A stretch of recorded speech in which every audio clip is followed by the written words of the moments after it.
This show may contain language and subject matters that are not suitable for a younger audience. Viewer discretion is advised. Viewer discretion? This is a podcast. Son of a bitch! Hello and welcome to Weird Careers. I'm your host, E.T. All over the globe, yes, it's round, people get up and go to work. But there are some fun and unusual jobs out there, and I'm here to explore them. Everything from comic book letterers to voice actors and everything in between. So please join me on my journey around the world as I dive deep into these jobs. Please follow me on the socials at Weird Careers Podcast, Instagram, TikTok, and Facebook, and the show itself on Spotify, Apple Podcasts, Amazon Music, and so much more. If you think you have a weird or interesting job, stay tuned to the end of the show and find out how to get a hold of us. On today's episode of Weird Careers, we have Amber Reed, who is a sex educator, sex worker, women's rights activist, and award-winning podcast host and founder of Come Curious. Reed, welcome to the show. Hi, Eric. It's so nice to be here. This has been a long time coming. We've had this in our books and our planning, and because we've time zone differences so far apart, it's been really difficult for us to find a slot. We managed it. We're here. We did it. We finally made it. I'm looking here at like all the job titles you have, and it's quite a mouthful. You've got quite a lot going on there. Well, we do love a mouthful, don't we? Yes, we do. Yes, we do.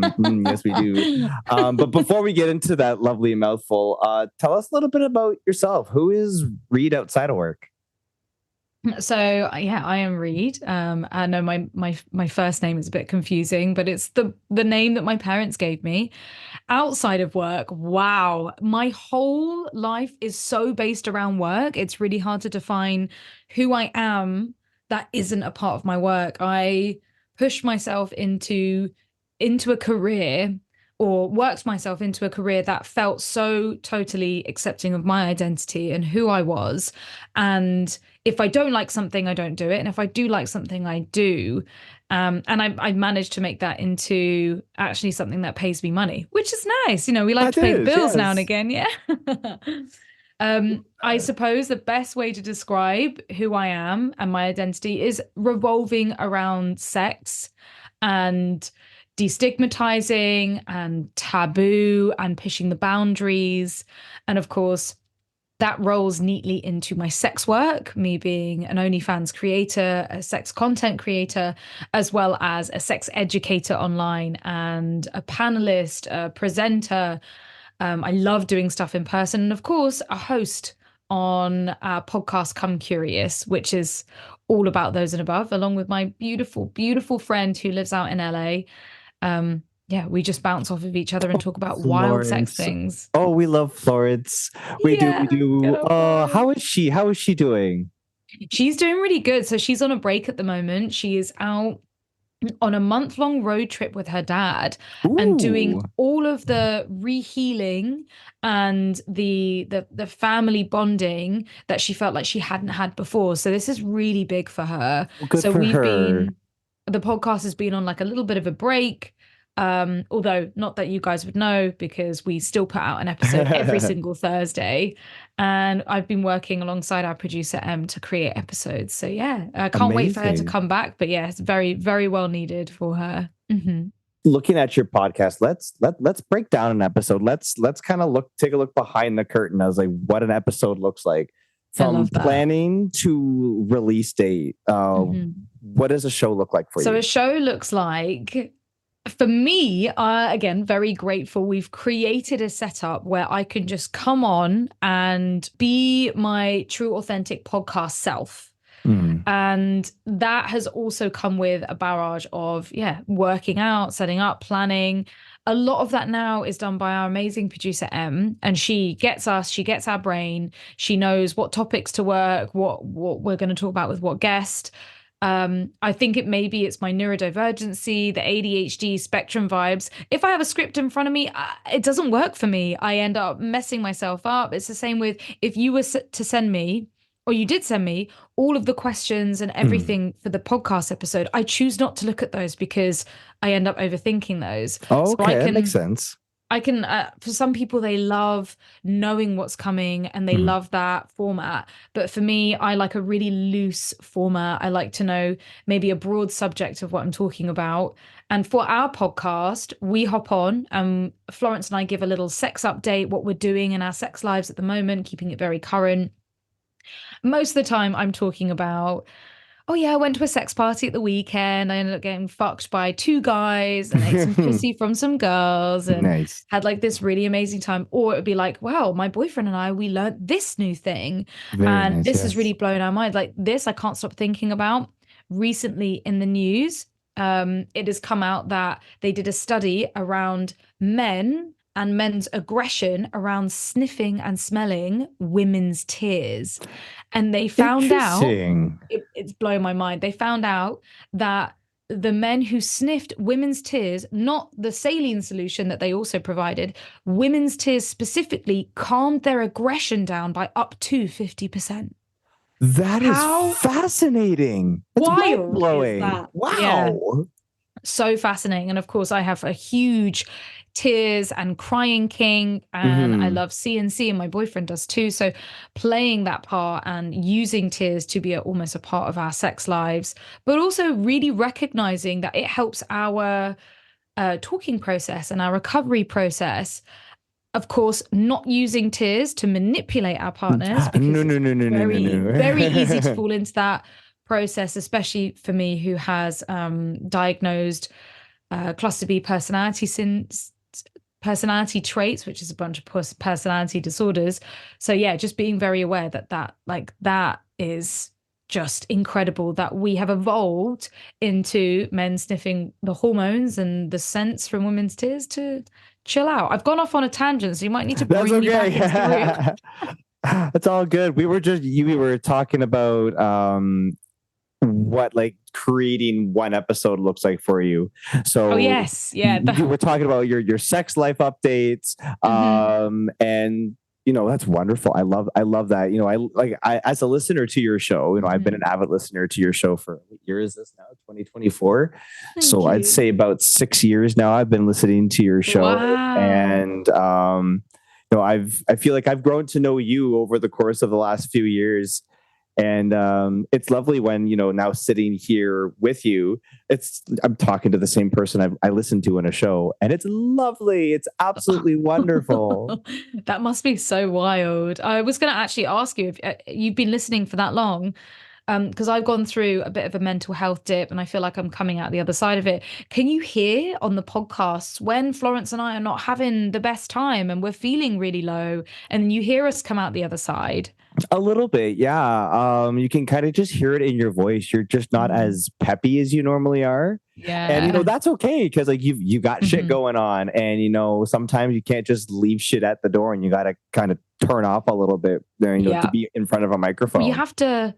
There's an element of performativeness, like every single day, especially if you're putting out an episode on regular, you can't be your full authentic self. You do have to switch off all the other shit that's going on in your life and sit there and go, hi, I'm here. I'm ready to perform. And sometimes that is authentic, but sometimes that is a bit of a mask, and that's okay. It's the way we have to deal with it with hosts. Exactly. As a theater performer as well, yes, of course, putting that mask on, is very important. You're sitting in front of an audience that has never seen this before, that has never heard this before, and you want to make sure that they get the same show that everybody else got the first time around. Yeah, absolutely. Gosh, that's so difficult. Definitely as a performer, whether it's online or in person, or whether you're dealing with neurodivergency on the spectrum, or whether you're dealing with like chronic illness and mental health issues and trying to mask all of that. Sometimes you feel like that we mask so well, we don't even realize that we're going through something. And I've just gone through something like that where I should have seen all the signs until I had the big break and I was like, oh shit, I'm not doing okay. It's really hard to know sometimes. It's our responsibility to check in with ourselves and see those signs when we're not coping, because it's a very natural part of being human. Absolutely. So you do your checking in, you and Florence checking your sex lives, Yeah. and Little that sex goes on. updates. So your episodes are like what, about 45 minutes, hour, sometimes even, depending on the chat. Well, How much of that, is cut down? Because mhm. listening to the way you two talk, I feel like you two could talk for hours and hours, and go off on this and go off on that. So how much Mhm. editing does your editor have to do to bring us, this wonderful, beautifully polished episode? Thank you. Thank you for saying it's beautifully polished. Yeah, behind the scenes, there is still a lot that goes into it. We have a meeting with our team and we think of an episode title, an episode topic and theme, unless we've got a guest coming in, and then sometimes they choose the episode topic. We will always have the intros, the beginning chunk, the main chunk, and then we'll normally have listener questions or a listener story. We have our fuck off story section, which is where people come in and tell us out their most crazy sex story, the ones where we go like, no way, fuck off, get out of here, I love that part, by the way. Amazing. We get some really great ones in. They've been blowing our minds recently. And The one with the nun and the right. coven one. Oh my god, that one blew my mind. I sat there, I was driving. And this I'm like, yeah, like, oh my god, this is incredible. Is anyone hearing this? No. Yeah. I love that. I love that, the different segments, and they've also evolved over the years as well. And it's so cool. We've changed from, we used to do a whole episode based on your best fuck, your worst fuck, your what the fuck, your fantasy fuck. And that has now changed into updates and yeah, kind of getting to know us more and kind of getting to know our listeners more, which we really enjoy. But I would say on an average day, we record for about an hour and a half. Okay. And then that gets edited down to maybe like what, 45, 50 minutes, sometimes an hour, sometimes over. And every single time that Florence and I sit down together to do an episode, we're like, right, let's try and nail this in the bag. We don't need to do an hour and a half recording. Let's do an hour recording. And then I don't know what happens. We just talk and talk and talk. And we're like, fuck, we're only halfway through the episode plan. And we've still got like so much to go and it's already like an hour in and then we have to like speed it up and really crack down. Yeah. So it is wild. I love it. And whoever your editor is, they do a phenomenal job piecing everything together. Thank you. We've gone through our fair share of editors and crew and producers, but we have such a great team at the moment. We have again who's our producer, and we also have Mitch, who's our video and audio editor. And it's just a really good team. It seems like it's very well oiled. Apart from that, Florence and I are terrible at communication when it comes to deadlines and getting things done. We work better if it's like a video call or a phone call, but when it's written down, sometimes that just completely goes out the window. I get that. You mentioned that, the neurodivergency. I feel that I'm ADHD and probably a little autistic as well. Yes, so they do go hand in hand. I feel that. Yes, they do, very, very much so. So what's really neat is that, so like, you've described an episode for us. Now, since you've started versus now, technology has changed, and the way that like you conduct an episode has changed. Florence used to be in the same country. Now she's in a completely different continent, many, many time zones away. And, I can imagine how that has changed. So like when you first started, what did that look like compared to what an episode looks like now? So back in the day when we first started Come Curious, which was called Fucks Given then, yes, we've had a name change because advertisers hate fuck in the title, which sucks. I mean, it makes sense. But same with YouTube. YouTube can't stand it. If we say fuck in the first 30 seconds, then we get like, a black mark. We get shadow banned or whatever the term is for YouTube. Mhm. So back in the day, we would literally meet up physically in a podcast studio, Oh, and we would cool. be there together, chatting together with a guest. Every single episode was with a guest, which was Mhm. wonderful. But as the years went on, and as that company dissolved, and as we realized that, well, lockdown happened, we couldn't be Mhm. doing the episodes in person anymore. We had to do it all online, all Mhm. through online media. And sometimes we had guests, sometimes we didn't. We actually found that the episodes that were most successful were the ones where it was just Florence and I talking, not with a guest. Interesting. Yeah, really It's really interesting, interesting. because you'd think that people want to hear from other people, but they don't. They want us two talking about our sex lives. Mhm. And I guess it's like you know what to expect, and you get the familiarity with the podcast and the voices. I think about the podcast my sister listens to, and it's the same three guys chatting every single episode, no guests. And she's obsessed with them. I think they're called Game Grumps. So shout Okay. out to any Game Grumps fans. Shout out to Game Um, Grumps fans. yeah. And they just, it's the way she describes it is that she turns on a podcast episode and it's just like she's hanging out with old familiar friends. Mm. And that's what we found, Florence and I, with our podcast episodes that are just us. But of course, sex isn't just about two privileged white cis women talking about sex. It is for everybody. And our Yes. experiences are not the same as other people's experiences. So No.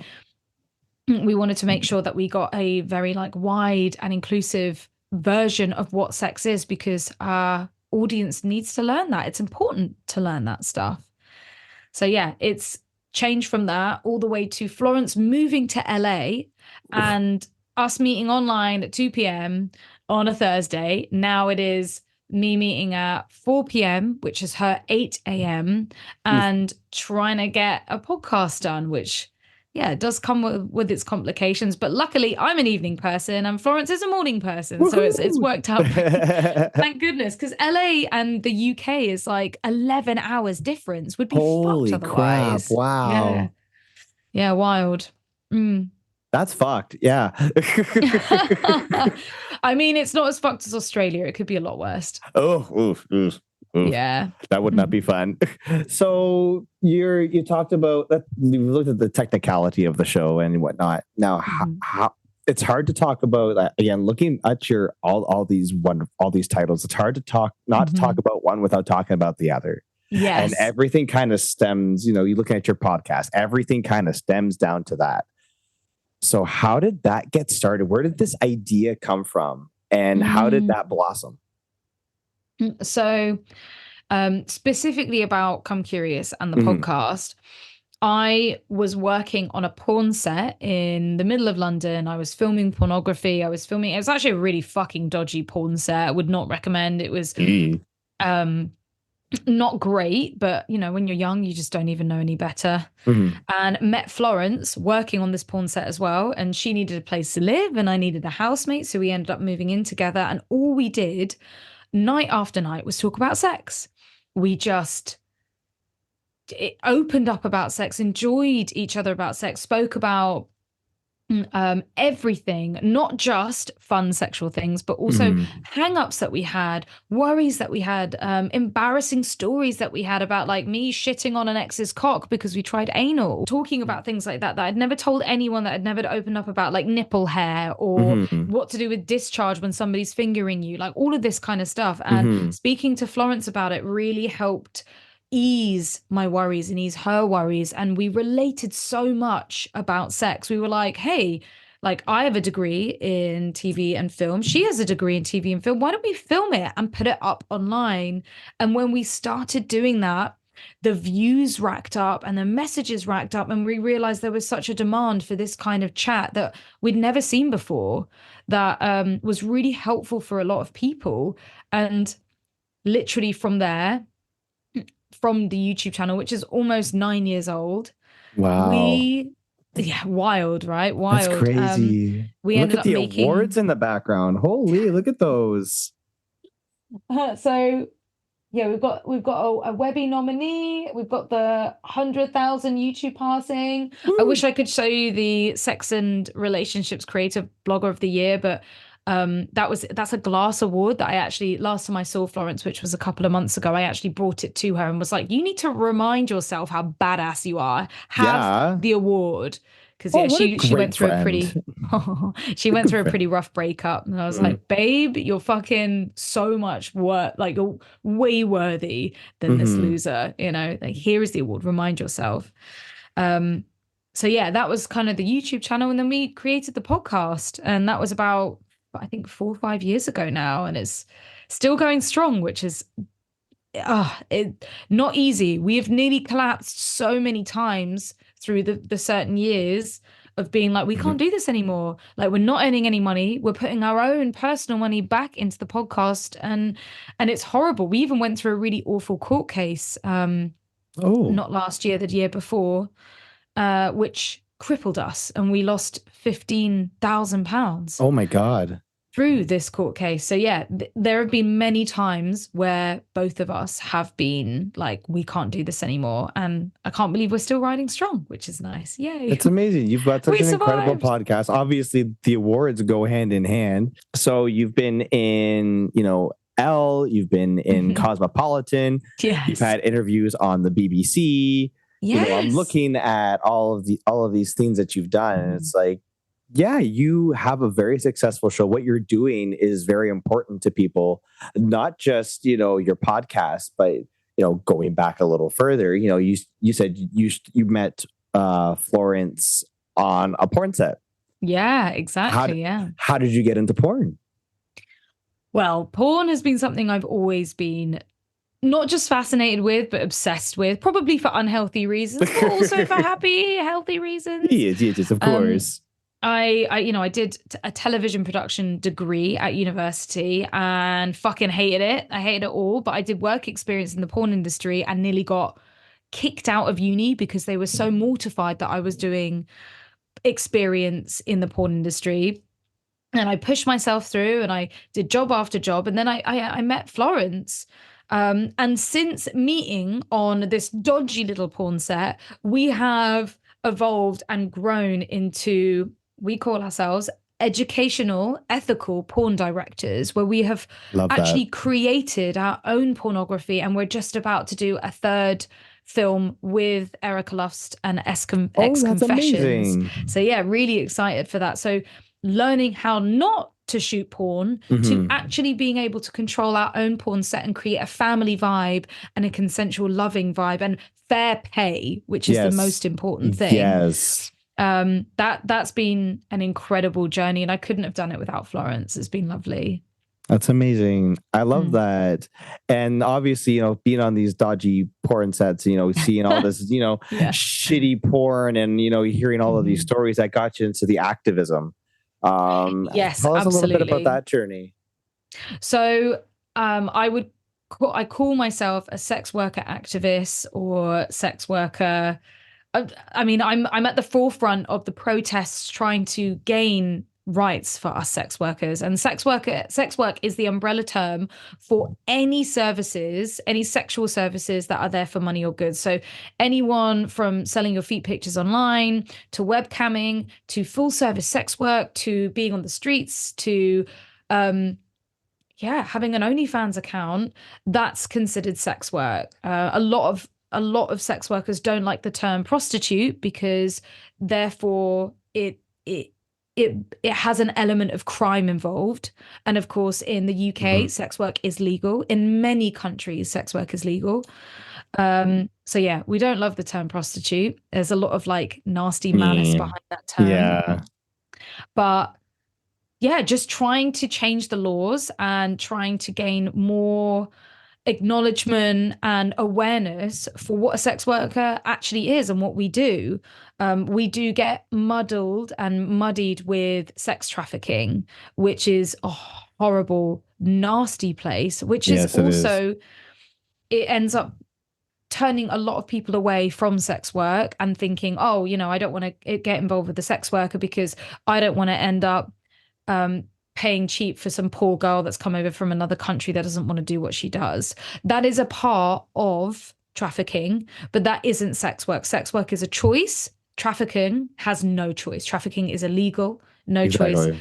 Sex work there is choice, and Mhm. there is sex work. Of course, things get confusing. There are grade lines because there's hardly any law around it in terms of what's okay, what isn't okay. In the UK, we've got really weird laws around what makes sex work legal, but also what is illegal. For example, if I didn't feel safe and I invited my sex work friend over to do sex work from my home because I want a friend there, because maybe the last time somebody got aggressive and I was like, I don't want to be alone doing that. Mhm. And she works from her room and I work from my room. That's illegal because that turns into a brothel.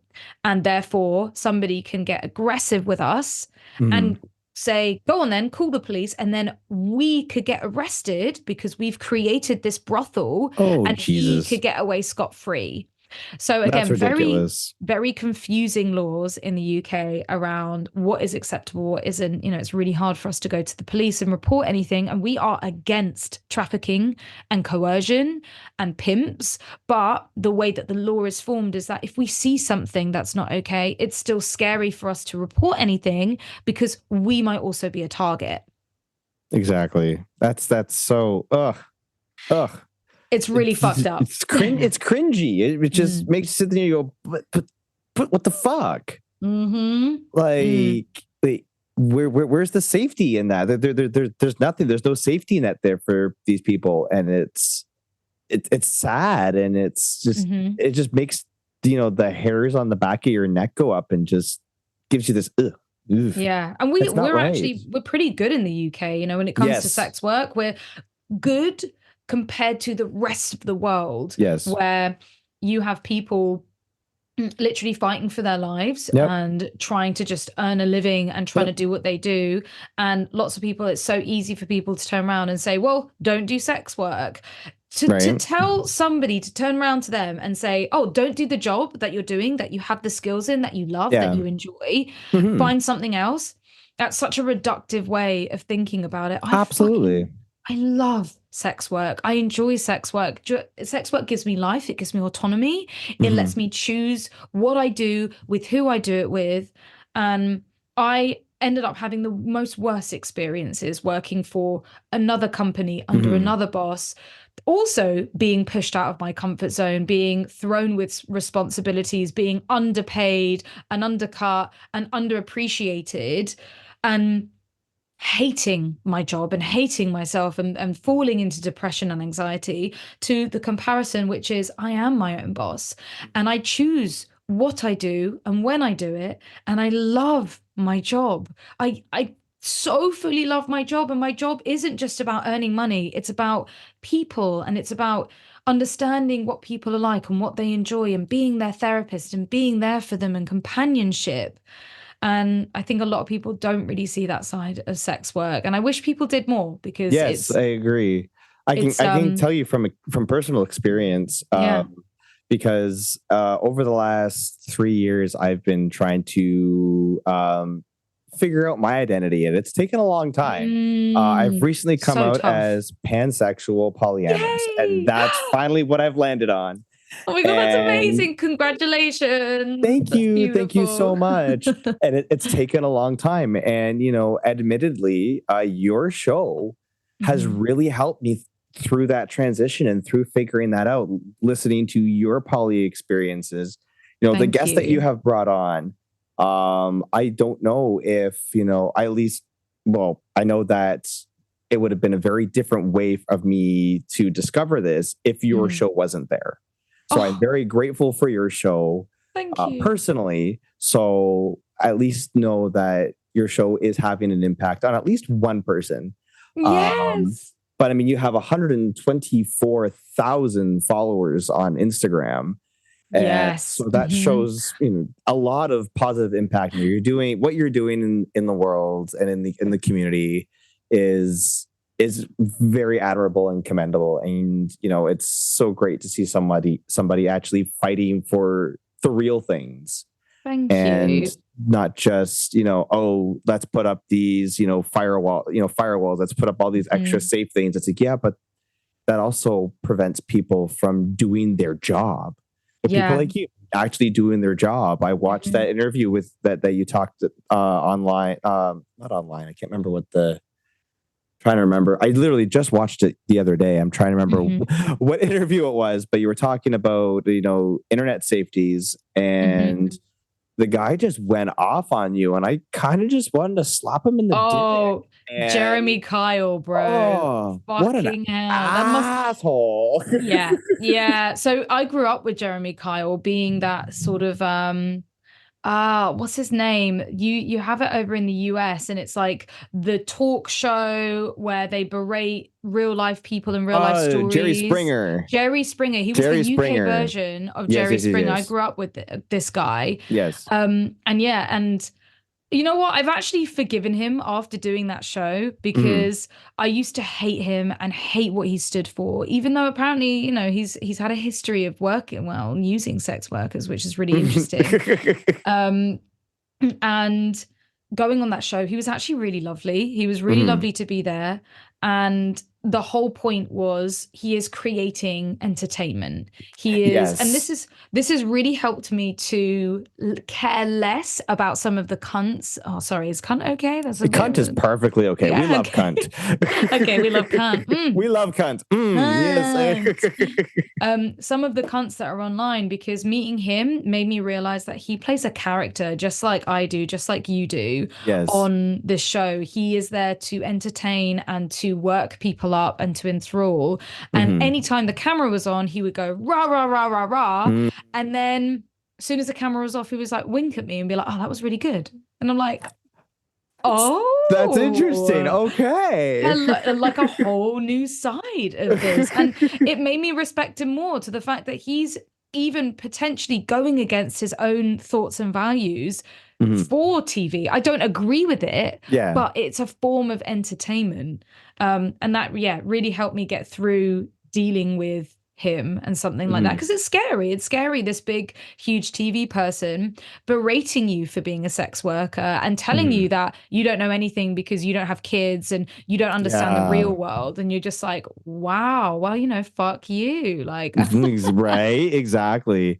We're gonna take a quick break just to hear from our sponsors, so don't turn that dial. We will be right back.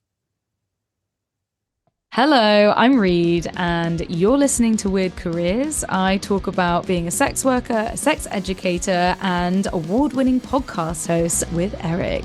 Woo! Are the big corporations taking your sales with fancy images that just aren't in your small business budget? Not to worry. At Cardinal Images, they take everything to heart. Cardinal Images is a small business supporting small businesses, so they get it. Check out cardinalimages.ca for their gallery and contact info. Also, if you're a listener of this podcast, you will receive not only your demo images, but your first shoot absolutely free. Just email Eric at cardinalimages.ca with the subject line podcast promo to receive your free shoot today. Cardinal Images, affordable pricing, professional images, and personable photography.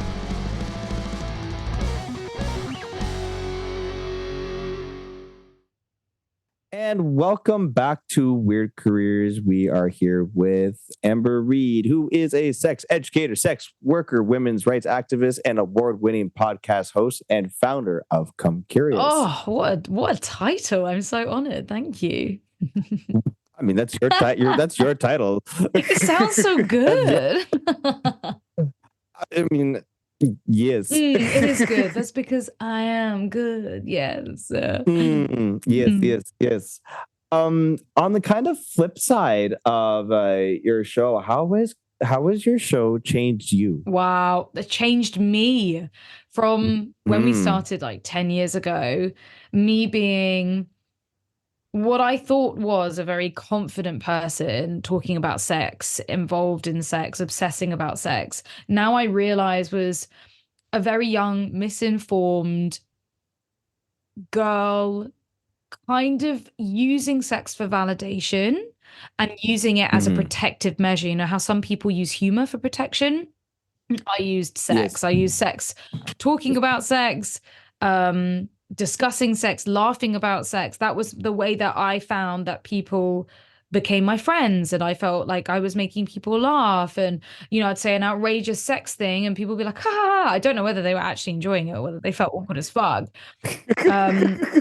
And thinking that I knew a lot, but now realizing, like, I was young. I knew what I knew then, and what I knew then wasn't particularly that well informed, because sex education isn't that well informed. We think about the sex ed that we get growing up at school, what we get from our parents, which is bare minimal at best. It's just awkward. From our friends, It's just teeny tiny. yeah. Yes. So now doing the podcast, doing Come Curious, and actively not just having an interest in learning about it, but actually being able to spread that knowledge and being excited about it all. I feel like I've learned so much, and continuously learning on every single episode we do, and every single day consuming information about myself, about my mental health, about my body, and why I do the things I do and why other people do the things that they do. It's just been so enlightening. Like some of the shit I'm reading now, I highly recommend. And I'm dyslexic, so I can't, I mean, I could read, but it's a chore and it's not comfortable for me. I'm audio listening to a book called Super Freaks, all about kinks and fetishes. And it is blowing my mind. Like I myself, I have a tickle fetish, and that is something that is like deep rooted in my identity, in my sexual psyche. It is part of everything sexual for me. And listening to that book has just been so enlightening and so inspiring. And anyone who has a fetish out there, who enjoys kink or BDSM or anything that might be slightly unusual in the sex community, read Super Freaks, because it just wow, it's blowing my mind. Link below to Super Freaks. And also links all the links below to all of your socials and all the things. Thank you. I want to make sure that all of my people get to see all of your people, and yes, because you are dope as fuck, as they say. Thank you so much. I mean, this has just been such a nice podcast to go on. Like, it's so nice talking about my shit. I don't get the opportunity, especially if I'm on the pod with Florence as well. We talk about Come Curious rather than our own personal selves. So yeah, this is exciting for me. So what would you say is the best thing about what you do for a living? About any of it? What's the best part? I mean, that probably is the best part. The best part, I feel like just being able to be unashamedly me, I think, is such a huge part of it. I used to, back in the day, I used to feel embarrassed. I used to feel ashamed. I used to hide the fact that I was a sex worker. I used to choose who I spoke to about it. Don't talk to boyfriend's colleagues. Don't talk to this set of friends. Don't talk to my family about it. And now I'm just like, why wouldn't I do that? I love my job. I love this part of who I am. It's allowed me to be my full authentic self. I think the learning around sex and who I am is huge. And also just learning about other people has also been fantastic. Learning how other people tick and what turns them on and what turns them off and what they like, and how the line can be so slim with talking about fetishes, how somebody can have such a specific fetish. For example, the author in this book, Super Freaks, her fetish is bloated, distended bellies full of beer or food, and having a presence of pride around having that bloated, distended belly. And she was saying she loves that specifically. But as soon as somebody burps, which apparently comes a lot with bloating porn and content, that's a turn off for her. But her her rubbing her face against the taut skin is so good to her that she can basically come just from doing that. Interesting. Yeah. Wow. So learning little things like that, and how people work, and just, I don't know, being there for people, and having the messages come back to me saying, you've really changed how I think about this, or you've really made me feel better about this situation. That is like, that just means the world. Also, I love that. unashamedly, the money. I fucking love earning shit tons of money from what I do, from selling I mean, selling my fair. content, from selling my pussy, from creating content with my boyfriend, really fucked up Hmm. content, BDSM, Hmm. dominating, fetish, kink content, and earning good money from that. And it feels so fucking good. I love Mm. that. That's Like I amazing. can't hide the fact, like I don't want to make sex work just about the money. I don't do sex work just for the money. I've always done sex work. I should be able to do sex work Hmm. even if I'm earning nothing a month. Hmm. But bro, we all love earning money. Who doesn't? So yeah, Well, yeah, we got bills to pay, yes, right? exactly. And just like that's really exciting to me. Really exciting that I get I paid for love doing that. something I love so deeply. Oh, I love that. I love that so much. Now, on the flip side of that, what is the worst part Mm. of what you do? A huge part, and the worst part that I'm facing at the moment is censorship. I am constantly Mm-hmm. being demonetized, deplatformed, having posts deleted, suspended, and it is so heartbreaking putting that much time and effort into doing something for socials and online for for it to just be taken away and taken down. I've had my Instagram profile deleted 8 times, and Eight 8 fucking times. Holy times, shit. and each time has really cut me to my core. And Oh, it's like yeah. your whole portfolio being taken away from you and you have to Mm-hmm. start from scratch again.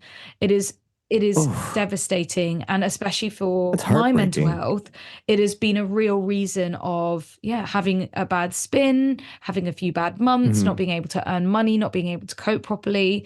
Luckily, Mm-hmm. my support system and my mental health is in such a better place that I can manage situations like that. But back in the day where there wasn't anyone to talk to, there wasn't anywhere to turn, Mm-hmm. it was really difficult.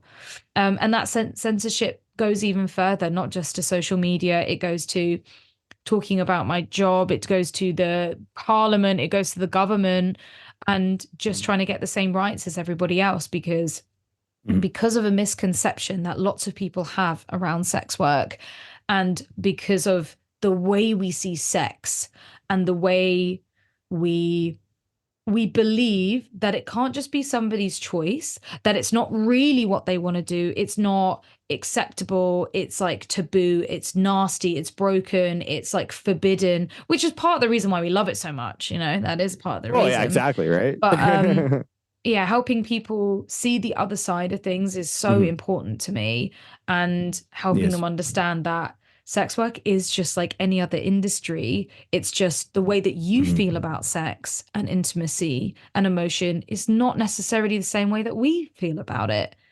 There is a Exactly. whole different mechanism. We're all different, incredible humans. We're not going to always feel the same about, like, for example, I would never work on a builder's site. I would never lay bricks. I would never, because that's Mhm. exhausting to me. I don't have the physical energy for Mhm. that, or the Mhm. mental capacity. But lots of people would look back at me and go, I could never fuck for money. Like, how can you do Exactly. that? How can you let your partner do that? How can you, I hate that term, let your partner do that? And it's just about Mhm. what we're capable of. Mm. I found an industry and a Exactly. profession that works so well for me, and you found that works well for you. Like, why can't we just Exactly. respect that for each other? It- Mm. yes. Oh, Mhm. 100% that. 100% that. And speaking about that, I know people who are trying to get into this industry as Yes. well. Essentially, I know people who are trying to do what you're doing over here. Oh, yeah. Mhm. Trying to create that positive talk around sex, trying to get rid of that stigma. Do you have any tips, tricks, advice for people who are trying to do Yes. that, trying to get into that industry?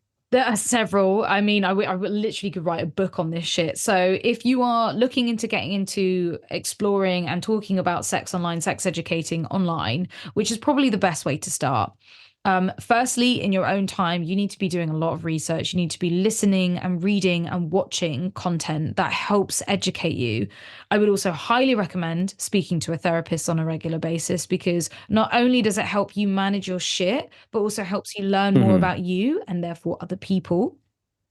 Yes. And stop getting your own way. Just fucking do it. Just start creating content and putting it online. This also goes for if you want to be an online sex worker, if you want an OnlyFans, if you want to do in-person work, you create the content, you push it out there, but you also have to understand that putting it out there is really hard to do. It is not something to be taken lightly. I've heard different pieces of advice of don't give up your day job, put it on the side, do it on the side and see how that works. But then I've also heard people being like, no, you need to commit if you want to make this work.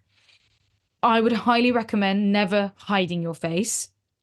People want to see a face, a real person, not hiding their identity, not behind a pseudonym, talking about sex openly, because that's what makes it relatable to people and makes people go, oh, if they can do it, so can I. Rather than these anonymous bloggers hiding behind a pseudonym and creating this content, and also being wary that online hates content to do with sex. So knowing exactly what is going to be allowed, what isn't going to be allowed, what's going to generate the views. And I mean, and also look after your mental health, because it is hard. It is hard putting this much time and effort into this.